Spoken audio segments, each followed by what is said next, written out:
Now, if we're talking about a story, and I think I might have mentioned that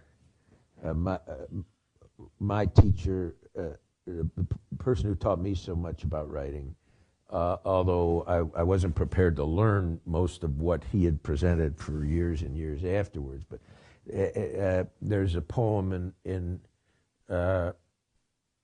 which concludes, a poem of his concludes, "Tell me a story in a moment and century of mania. Tell me a story. Make it a story of great distances and starlight. The name of the story will be time, but you must never say its name. Tell me a story of deep delight." Now,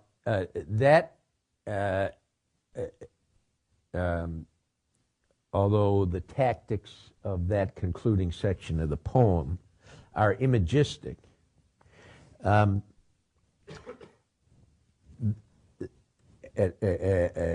the level of form, in terms of its content, that is an exhortation to the act of pure imagination as the deepest fulfillment of the human spirit. Tell me a story is the goal. And the reason is in a moment and century of mania. Tell me a story. So let's call mania fancy.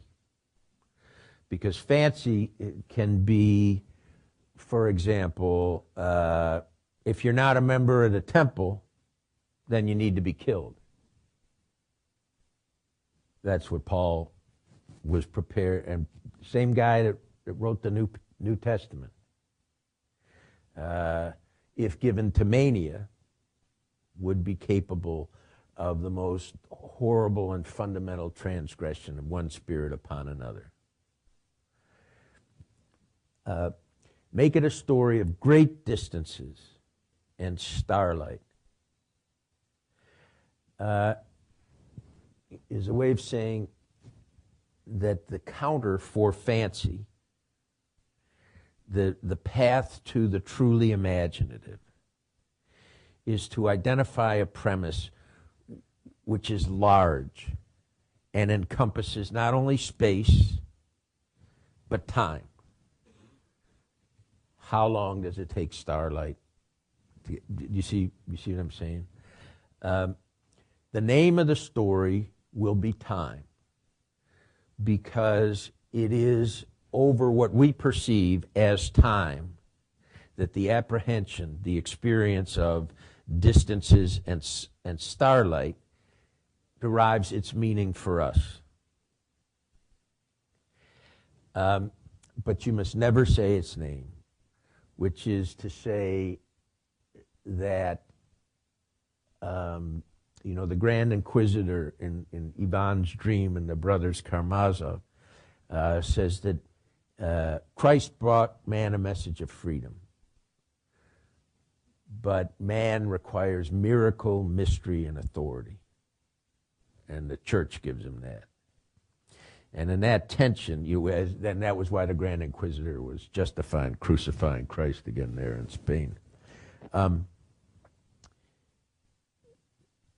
You must never say its name is, I think, therefore, the story itself, storytelling, the submission to the story, is as close as we can get to God without coercive structure. And it's coercive structure, whether it's in the temple in Jerusalem or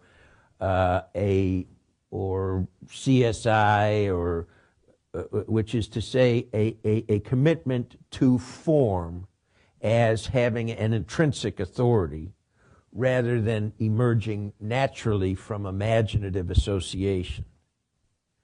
that ultimately generates mania and murder of one kind or another, that forestalls the development of the spirit. So the name of the story will be Time, but you must never say its name. Tell me a story of deep delight.